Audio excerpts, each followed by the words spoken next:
Um, Sorry for the delay. Actually, not my fault though. I went to go and start the live, and what happened? But there were so many people going on live that I couldn't get on. So I did not forget about you. I was here at 11, I promise. It's just what's going to be happening, right? Going with the flow, switching up things as they happen. So I did get to do the live on Facebook. But now you get me all to yourself. See, that's kind of a benefit, right? All to yourself. There you go. You don't have me going back and forth between the two screens. And this is run number 2, and run number 2 is often better than run number 1. Anyways, okay. I'm going to erase some things here. So first, hello.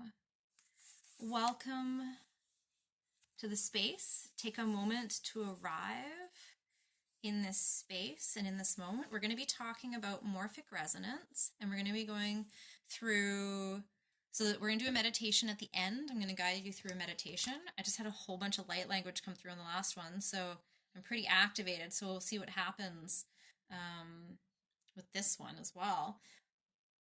So I was gonna say but. I say but too much. But and just. So I also say so a lot, and that's okay. We're gonna talk about the different steps, and then at the end we'll combine it all together. I'm gonna be talking about the points that we're gonna be activating and how this actually helps us access the higher realms and this regenerative healing that's possible that we have within all the vibratory fields of plants, of animals, of crystals, of humans, because we have this within us. Okay. So morphic resonance. This came about for me when I first took my first level of training for esoteric acupuncture. And I was like, what is this morphic resonance? And it's actually a full theory. It's called the morphic resonance theory.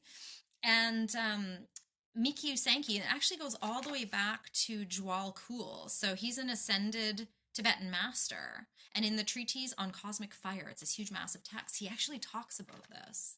But Mikyu took it one step further and activated it so that it's even more potent, it has longer lasting effects by adding one more point to it. Crazy. I love this stuff. Okay. So this morphic resonance is a visualization that happens in a lot of the pattern that we're doing happens in a lot of the esoteric acupuncture new encoding patterns. So these are the sacred geometry grids that are placed upon the body, whether it be with needles, whether it be with tinctures, with essences, with crystals. I do it distance through transference through the astral realms. And through visualization with the client. And it's powerful. It's very powerful. So this comes in with a lot of the new encoding patterns, but I've started using this on its own. I use this at nighttime. I get my clients to use it during meditation. It helps you access your higher realms and your higher self state that much more quickly, and it has a longer vibratory effect in your body, right? It's like titrating your spiritual growth and your vibratory frequencies.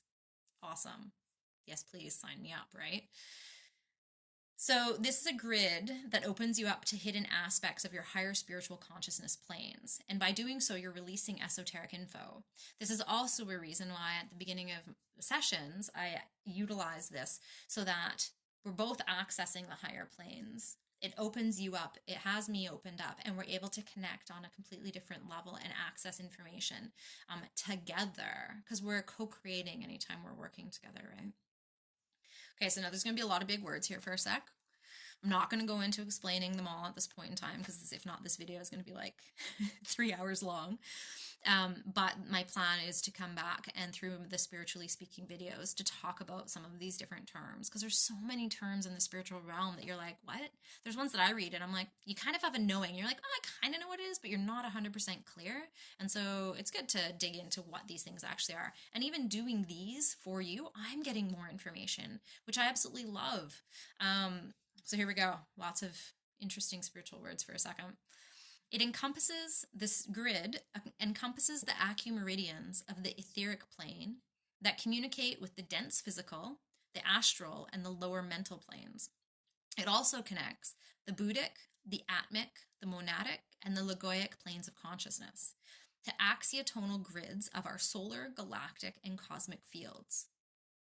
So basically, everything. It's basically super multidimensional across the board, right? But before I talk more about what the grid does, what is morphic resonance theory?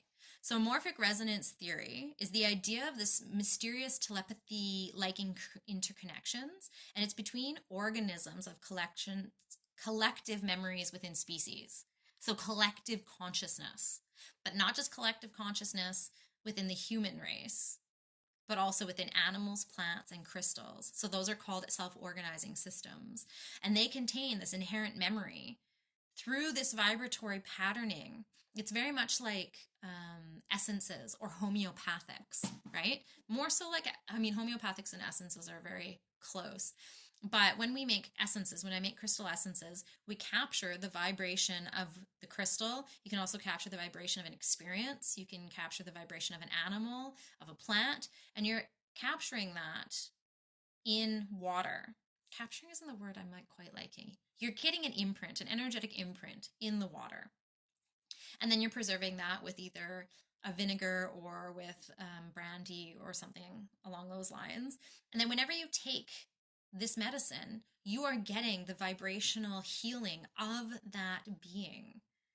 You're getting their inherent wisdom, not from just this lifetime, but past lifetimes, from basically the whole existence of that entity. Yeah. It's powerful, powerful accessing of healing properties, right? So this works, the morphic resonance works through the morphic fields. And the morphic fields are the way that the bodies are organized of plants and animals of these vibratory patterns. So it's the way their vibratory patterns are within them. So I always think of it, I always picture sacred geometry grids or patterns and grids or patterns. I love patterns. So even if I see like a plaid, like that might be the same as an animal out there. Where do these patterns come from in our heads, right?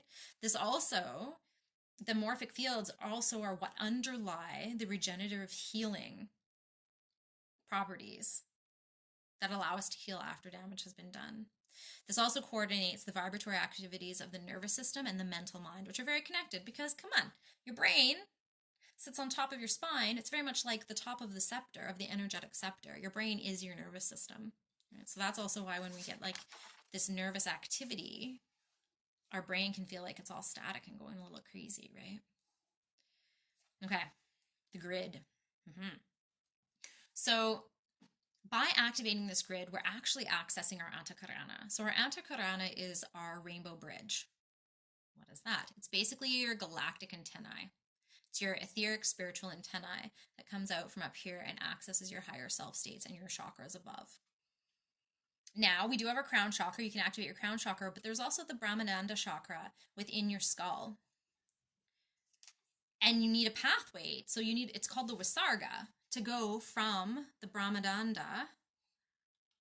And I apologize if you've heard these terms before and I'm not necessarily saying them absolutely correctly. So see here. So this is the Brahmananda chakra and this is your crown chakra. There is a bit of a gap space between there, right? And so we need to be able to, so you can run the Kundalini up your spine and then it pools here. But we want to run that. And you can run that. It doesn't just have to circulate in your body. You can run it all the way up and out into your higher self state. Okay. So if you want to learn more about the Antakarana, I have done a video on that. I'm not going to go in again to too much depth or else this video is going to be forever.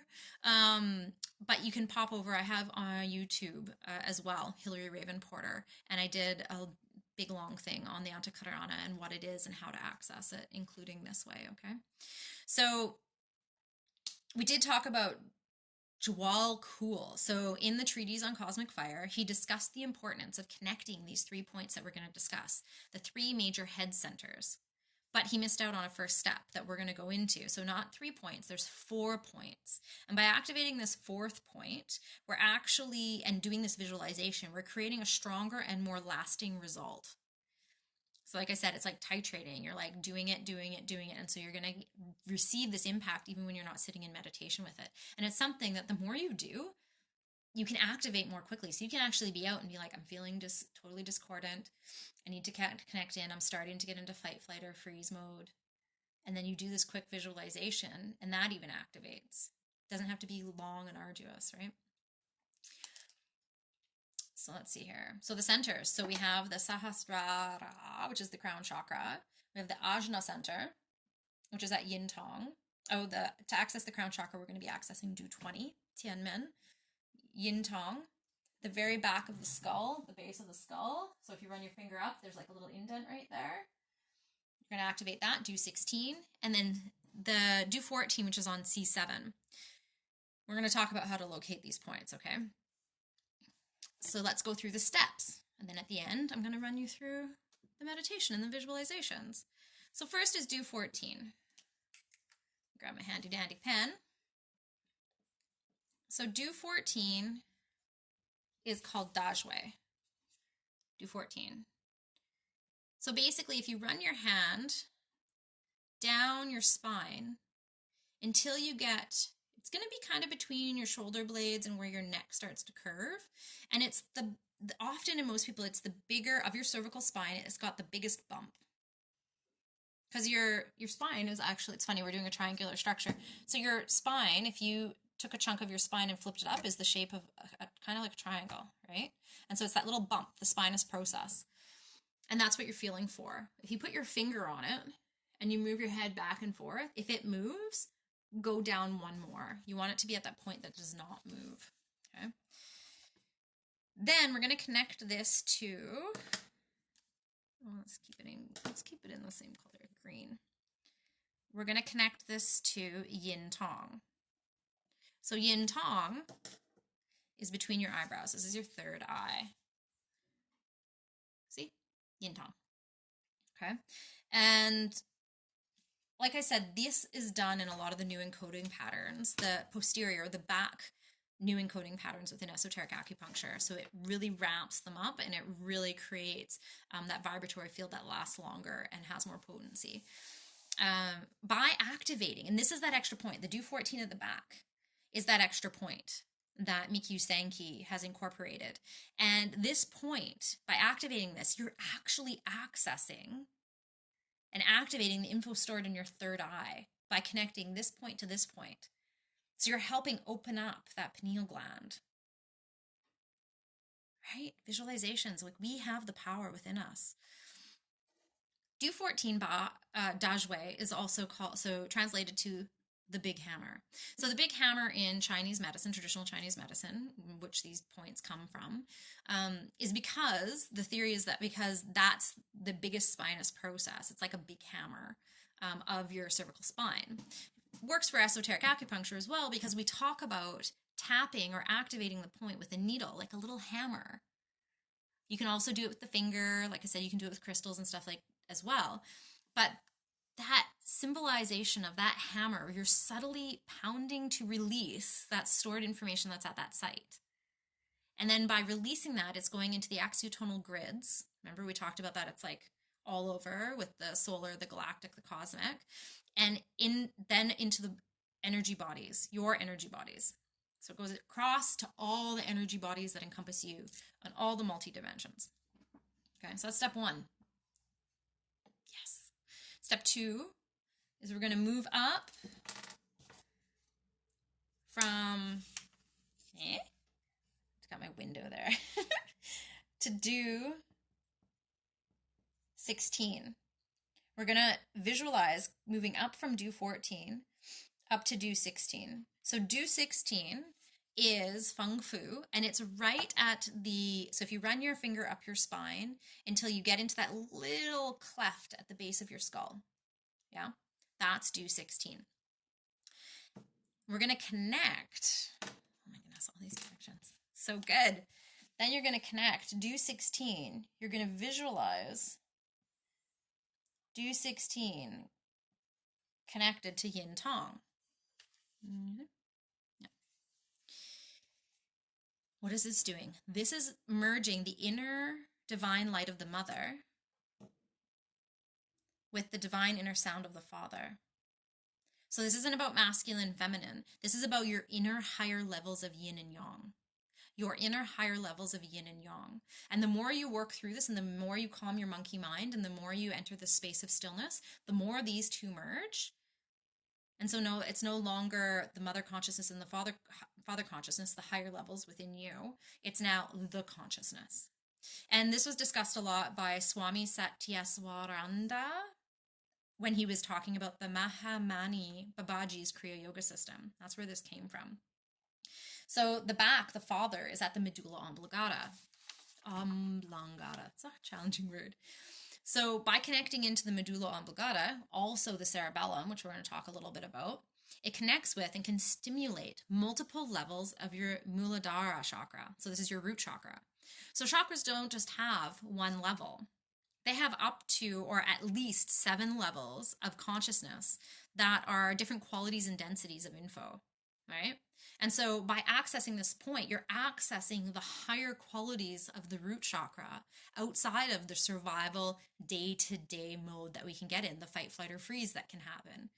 And that gotta go, and how am I gonna live one moment to the next?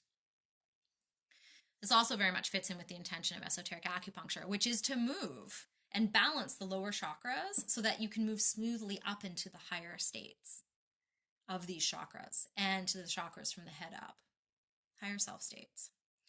So do 16. This is also the site. So we're still talking about that point at the base of the skull. It's also the site of it's sometimes called the Tuluka chakra, the Lalana chakra, the Tula chakra, or the Altar Major chakra. Right? So it depends on what theory or what practice you follow, but all speaking about the same general thing.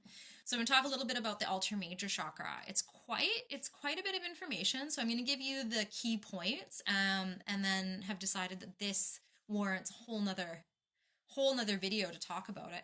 I first became super aware of this. Like I touched base on it a bit through this process. But when I got the Third Crystal Bible and came across the Golden Healer Quartz, and the Golden Healer Quartz, just even by like touching this, you start activating this point. And it is a potent, it's a master healer. So a lot of these points all these points we're talking about are master healers. So what's so great about this chakra and activating this is it accelerates and expands your consciousness. It also is an anchor for your multidimensional energy experiences, your light body. So you're accessing your light body. There's major healing potential in that space. It's metaphysical and intuitive insight, so you can see the bigger picture as opposed, again, to that day-to-day, like moment to moment. There's also the access to the cerebellum back there, not just the medulla oblongata, but the cerebellum, which is about your ancestral past and ingrained patterns that govern human life and awareness. This is the point. I had no idea about this, and I was sitting in session about 4 months ago, and I had my hands underneath this area, and all of a sudden I was just channeling and, going through my session with my client. And then all of a sudden all this past life stuff came up. And I'd accessed past life before, but never in this location. And I was like, wait a minute, I think this all interrelates. And then all this information started coming up, and it's about past life karma. It's about, it's the metaphysical link to your pineal gland.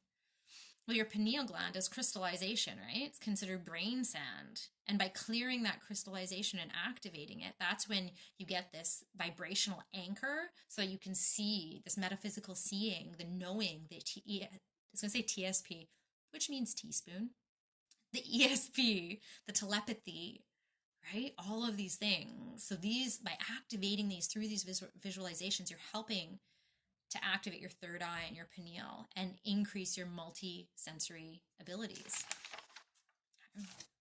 Okay, point number 4. I like locating this one because you get to make funny faces. So, do 20. So this is number 4. This is do 20. So what we're going to be doing is we're going to be connecting. So we have this line, right? And we're going to be connecting this and this to this and this, which is then going to open up this gate between this Visarga, between the Brahmananda Chakra and our Sahasrara Chakra, which is our crown chakra, right? So see, we got the triangle. So that's the connections. 1, 2, 3, 4. Now, by connecting these 3 points, we're creating and activating the correct inner chi to open up the hidden 13th gate, the Visarga, do 20, right? So this is the gateway to activate that crown chakra that we were talking about. And even just us talking about this and you becoming aware about these different concepts, you are starting to activate this, because we're energy. As we're talking about it, our mind is thinking about it. And what are thoughts? Thoughts are energy. It's our nervous system. So you're automatically shifting the vibration within you, even by thinking about these things and learning about these things. So 220. So let's locate it, because there's the TCM and then there's the esoteric acupuncture location. So first we locate the TCM one. So you take your ears, and so like you get to do the monkey face. Okay, and then you fold them forward. Sounds like you're underwater, and you find the point just above where the top point of your ear is. I always then move my thumbs up to that point and then connect them to the top of your head. It's very much like if you're wearing a baseball hat, where that location would be, right? Now you move back about a thumb width, or until you'll feel like another hollow space, and you'll be like, oh, there it is. It might be a little bit more than a thumb width. It might be a little bit less. But that's your esoteric do 20 Tianmen. Okay. That is celestial fullness, which when you enter this field, you're reaching your higher inner planes of consciousness that are stored there. And you're opening up that gate. By doing all of this meditation, you're also completing the circuit of stillness. By completing the circuit of stillness, you are increasing your chances and your ability to reach the Akashic records and the higher realms of the all field. So the all field is the multiverse. It's everything and nothing. There's no boundaries, no borders. It makes me think of the never-ending story. You remember the never-ending story? And there was the nothing. That's kind of what this makes me think of, but not in a dark way, but just like it just is, right? Let's see. So like I said, it creates that crown chakra to connect in. So you can run Kundalini up your body to the Brahmananda Chakra that we talked about, but then it's not necessarily going up to your higher states. So you are getting an awakening, but it can feel very stuck. Anytime you have that current running up, it can sometimes, it's so electric, but it can feel this vibration and you're just like, okay, it needs to go somewhere. You can learn to circulate it and breathe it around, which is awesome, because you don't always want to be connecting into higher self state. You can end up in full Kundalini and you're out in public, and that is a challenge in its own. You learn how to work your way through it, but it's not always the easiest thing. So it's learning these tools and when to use them as well, right? So in safe space, running that Kundalini up and then connecting it into your higher self state and sending it up through the Antakarana into the upper chakras, okay? Which will allow the information that you have stored in here to go up there, to be transmuted, to be healed. There might be information within that chakra that needs to go up there for your higher self to be like, oh yeah, I didn't even think about that, right? This is allowing your connection of your physical to your pure source. Okay, quick review of where the points are, and then we're gonna do I'm gonna guide you through a little meditation of this. Okay, so we have do 14, which is on the cervical spine 7. So once again, go down the back of your neck until you feel a kind of a bump. And if you put it's kind of like the dowager's hump that you see, like when we start to do this as we get older, it's kind of there. But if you put your finger on it and it moves, when you do this, move down one more, okay? Do 16 is up right to the little indent at the base of the skull. Just run your finger up your spine. And while we're doing this meditation, I'm going to ask you to visualize, but also touch these points. It helps you focus in on those points until you really, really are used to where they are. Yin Tong between the eyes. And then do 20 is the monkey face point, is what I'm going to start calling it, to locate that point at the top. So all the way to the top and then back about an inch, thumb width. Okay? Okay. So I invite you to get comfortable, either sitting or laying down. You can be sitting cross-legged in a chair. Laying down is fine too. And I invite you to close your eyes to really focus in to these energies. So the first point we're going to fill with light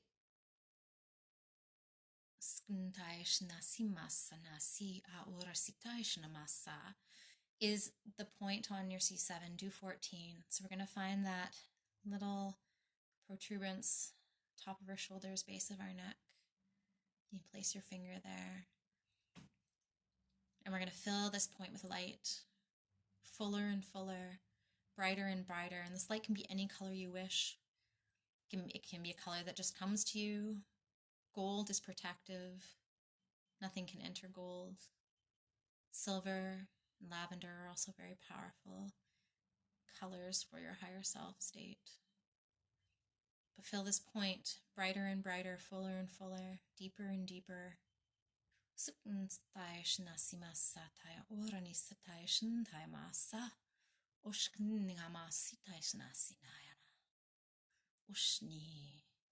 And we're going to do the same with the point between our eyebrows as our third eye. We're going to bring it up to brilliance as well. So both of these points, the one at the back of the base of your neck and the one between your eyes, we're going to fill them with light. Fill your third eye with light. Brighter and brighter, fuller and fuller.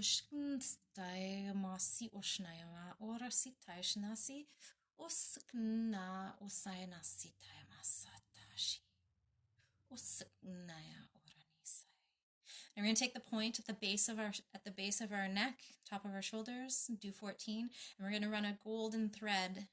You can do this with your finger as well. A golden thread up the back of your neck, all the way to that little indent at the base of your skull. Do 16 feng fu. And when we get there, we're going to fill this point with light. Fuller and fuller, tighter and tighter, stronger and stronger, brighter and brighter.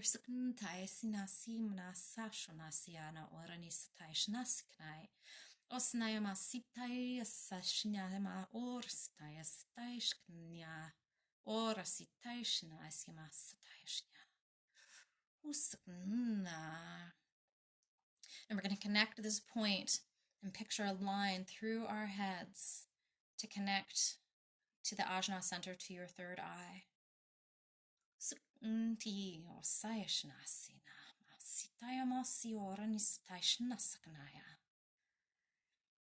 Through your head, a line. This is going to form the base of the triangle. So you have the base of your skull, your third eye. Now we're going to connect that triangle bottom all the way up to that point at the top of our heads to do 20 Tianmen. And picture a triangle so that if I was to look from the side of your head and could see through your head, I would see a perfect outline of a triangle.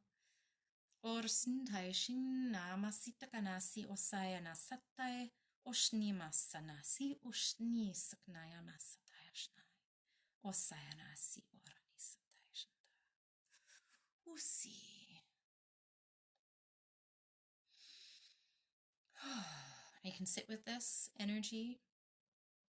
You can continue to meditate on this current that is running through you. This is a tool, like I said, you can use. You can access this at any point. It's going to up your meditations. It's going to help you with your regenerative healing and in the wellness state, keeping you in a wellness state and out of the survival mode instincts, which can cause a lot of fear and discordance. Okay. So you heard me speaking some light language there. This comes through, you may not understand the words. I don't always understand what it means. Often I get visuals with it and what is happening with the sessions that I'm doing, or when the words come out. Sometimes because it can hit me at a lot of different times, but especially when I'm tuning into spirit like this, it comes out. And it's okay that you don't understand the words. Your cellular structure, light language is known by all the beings and all the entities, plants, crystals, animals, which we are animals, humans, doesn't matter, all the species throughout the galaxies. Light language is understood on a cellular level and can create change transformations all the way down to the DNA structure.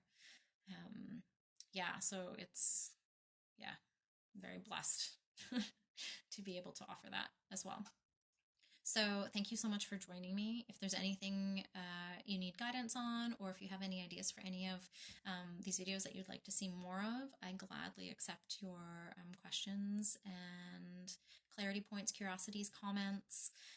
And I am still offering during this time, I am offering healing sessions through distance. So basically everything except Tuina massage, I am still offering, and all my single sessions are at my sliding scale right now, my Healing for Humanity sliding scale rates, until further notice, because it's the nature of the world right now, right?